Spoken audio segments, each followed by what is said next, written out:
Hello friends, today is our topic is hyperconjugation.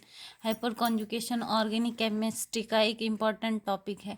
Hyperconjugation means releasing of electron. जो electron release होने की जो process होती है उसे ही हाइपर कॉन्जुगेशन कहते हैं. Hyper conjugation Baker and Nathan दो साइंटिस्ट थे जिन्होंने प्रूव किया था. Johns Baker and W.S. Nathan ये साइंटिस्ट थे जिन्होंने ये थ्योरी प्रूव की थी हाइपर कॉन्जुगेशन, इसलिए इसे बेकर नाथन इफेक्ट भी कहते हैं.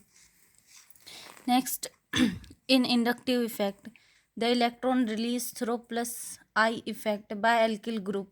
जो इलेक्ट्रॉन रिलीज होता है एल्किल ग्रुप में से प्लस आई इफेक्ट की वजह से. Plus I effect means positive inductive effect की वजह से. Is in order tertiary secondary and primary.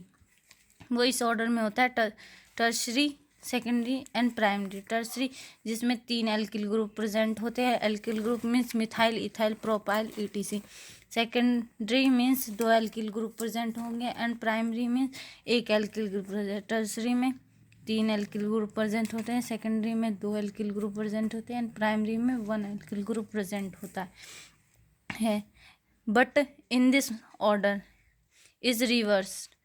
But hyper conjugation के अंदर ये प्रोसेस रिवर्स हो जाती है, मीन्स उल्टी हो जाती है. If the alkyl group is linked to unsaturated carbon. कि जब कोई एल्किल ग्रुप कोई भी unsaturated carbon atom. Unsaturated carbon atom means कोई भी डबल बॉन्ड ट्रिपल बॉन्ड या बेंजीन की रिंग अनसैचुरेटेड कंपाउंड से लिंक्ड होगा. एल्किल ग्रुप कोई भी methyl ethyl propyl group etc. Under this circumference the release of electron by alkyl group. जो alkyl group से इलेक्ट्रॉन रिलीज होंगे वो इस ऑर्डर में होंगे प्राइमरी सेकेंडरी एंड टर्सरी. सबसे पहले प्राइमरी से निकलेगा इलेक्ट्रॉन, फिर सेकेंडरी से एंड फिर टर्सरी से. बट इंडक्टिव इफेक्ट के अंदर सबसे पहले इलेक्ट्रॉन टर्सरी से निकलता था, फिर सेकेंडरी से एंड देन फिर प्राइमरी से. बट इसके अंदर सबसे पहले इलेक्ट्रॉन प्राइमरी से निकलेगा, फिर सेकेंडरी से एंड थर्ड वन टर्सरी से. दिस इज ड्यू टू, ये इस कारण होता है the weakening of CH bond present in unsaturated कम. ये इसकी वजह से होता है कि जो अनसैचुरेटेड कार्बन एटम कोई भी डबल या ट्रिपल बॉन्ड पर जो CH ग्रुप प्रेजेंट होता है उसकी वीकनिंग की वजह से होता है ये hyper conjugation effect, electron release. Next example propyne. हम प्रोपिन का एक एग्जाम्पल लेंगे. प्रोपिन जिसमें 3 कार्बन होते हैं और एक पोजीशन पर डबल बॉन्ड प्रेजेंट होता है, मेथ एथ प्रोप, और यहाँ पर एक डबल बॉन्ड प्रेजेंट होता है. हाइपर कॉन्जुगेशन के अंदर ये वाला जो इस पे ये जो बॉन्ड प्रेजेंट है ये अपना बॉन्ड यहाँ पर इस कार्बन एटम को डोनेट कर देगा, इसलिए यहाँ पर पॉजिटिव चार्ज आ जाएगा क्योंकि ये डोनेट कर रहा है. और ये कार्बन एक बॉन्ड एक्सेप्ट कराए, मतलब इलेक्ट्रॉन, इसका मतलब इलेक्ट्रॉन, ये इलेक्ट्रॉन एक्सेप्ट कर रहा है इसलिए यहाँ पर नेगेटिव चार्ज हो. जो ये इलेक्ट्रॉन रिलीज होने की ये जो प्रोसेस है इसी को ये हाइपर कॉन्जुगेशन कहते हैं. इसमें से जो इलेक्ट्रॉन रिलीज हो रहा है. नेक्स्ट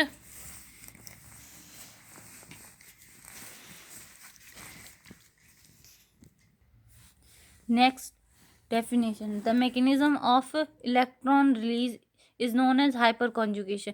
जो इलेक्ट्रॉन रिलीज होने की जो प्रोसेस होती है उसे ही हाइपर कॉन्जुगेशन कहते हैं. And the effect is also known as Baker Nathan effect, इसलिए इसे बेकर नाथन इफेक्ट भी कहते हैं. नो बॉन्ड रेजोनेंस, इसमें जो रेजोनेंस स्ट्रक्चर होता है उसके अंदर कोई बॉन्ड प्रेजेंट नहीं होता है, वो नो बॉन्ड रेजोनेंस स्ट्रक्चर, इसलिए इसे नो बॉन्ड रेजोनेंस स्ट्रक्चर कहते हैं. जब इसका कोई नाम फाइंड आउट नहीं हुआ था तो इसलिए तो इसका नाम नो बॉन्ड रेजोनेंस दिया गया था.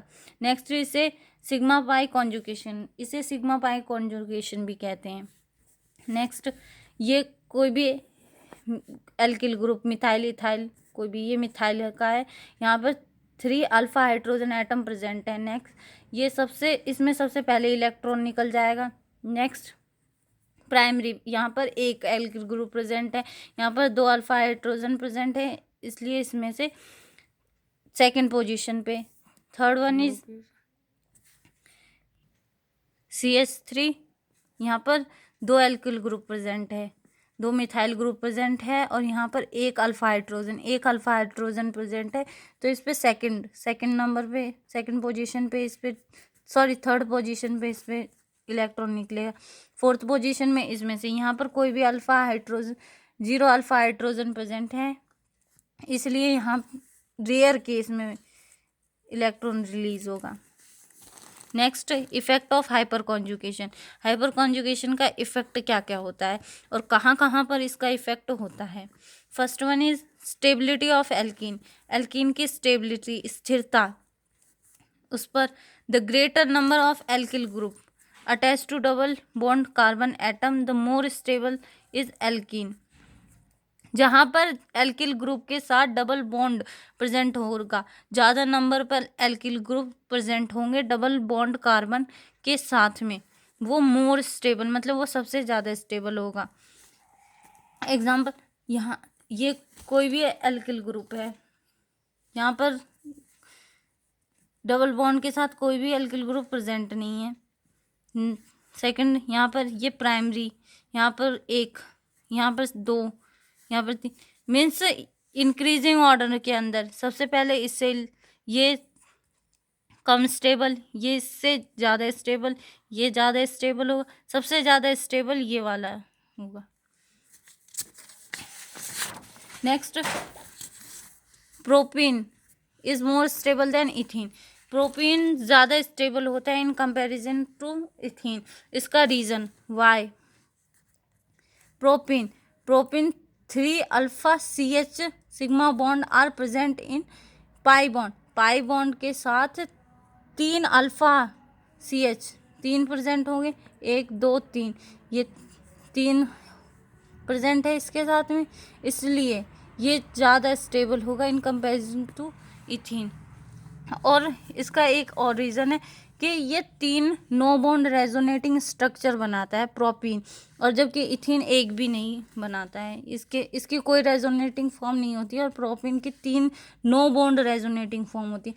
No bond resonating form means जिसके अंदर बॉन्ड नहीं होता है, वो हाइड्रोजन के साथ कोई भी बॉन्ड नहीं लगा होता है, उस पर खाली एक चार्ज होता है, वो भी पॉजिटिव चार्ज, क्योंकि वो अपना जो बॉन्ड होता है वो डोनेट कर देता है, इसलिए हाइड्रोजन पर पॉजिटिव चार्ज आता है। दे हम एग्जांपल, ये प्रोपीन है, प्रोपीन की ये रेजोनेटिंग फॉर्म है, इसने अपना ये वाला जो बॉन्ड है ये यहाँ पर ट्रांसफ़र कर दिया, इसलिए यहाँ पर इस पर पॉजिटिव चार्ज आ गया। ये वाला बॉन्ड है ये यहाँ पर ट्रांसफ़र करेगा, इसलिए इस पर पॉजिटिव चार्ज आ गया, ये बॉन्ड नहीं है। आप फर्स्ट सेकंड, ये वाला जो चार्ज है ये इस पर आ गया, इसने अपना ये चार्ज इसको दे दिया, ये बॉन्ड यहाँ पर ट्रांसफ़र हो गया, इसलिए ये सेकंड। थर्ड, इसकी 3 रेजोनेटिंग, जिसकी जितनी ज़्यादा रेजोनेटिंग फॉर्म बनेगी वो उतनी ही ज़्यादा स्टेबल होगा वो कंपाउंड, इसलिए propene more stable than ethene. Next है butene 2 is more stable than butene 1। Butene 2 ज़्यादा स्टेबल है ब्यूटेन 1 से, बिकॉज इस पे 1 2 ये कार्बन के साथ में 6 अल्फा हाइड्रोजन प्रेजेंट है, 6 अल्फा हाइड्रोजन में एक, इसके साथ में 3, 1 2 3, 1 2 3, इसके मीन्स इसके 6 रेजोनेटिंग फॉर्म बन सकती है, बट इसकी केवल 2, ओनली 2 रेजोनेटिंग फॉर्म बनेगी, इसकी 6 और इसकी 2। Hyper conjugation effect due to 6 hydrogen atom resulting in the formation of 6 no bond resonating form. Simple, इसकी 6 रेजोनेटिंग फॉर्म बन रही है और इसकी खाली एक ही रेजोनेटिंग फॉर्म बनेगी, इसलिए यहाँ पे 2, एक बार बॉन्ड यहाँ पर हो नो बॉन्ड रेजोनेटिंग स्ट्रक्चर, एक यहाँ पर नो बॉन्ड रेजोनेटिंग स्ट्रक्चर, इसलिए butane 2 is more stable than butene 1। Next, stability of carbonium ion. Carbonium ion की स्टेबिलिटी, कार्बोनियम में सबसे पहले जो मोर स्टेबल होगा वो टर्शरी होगा, फिर सेकेंडरी, फिर प्राइमरी एंड फिर कोई भी मिथाइल इथाइल ग्रुप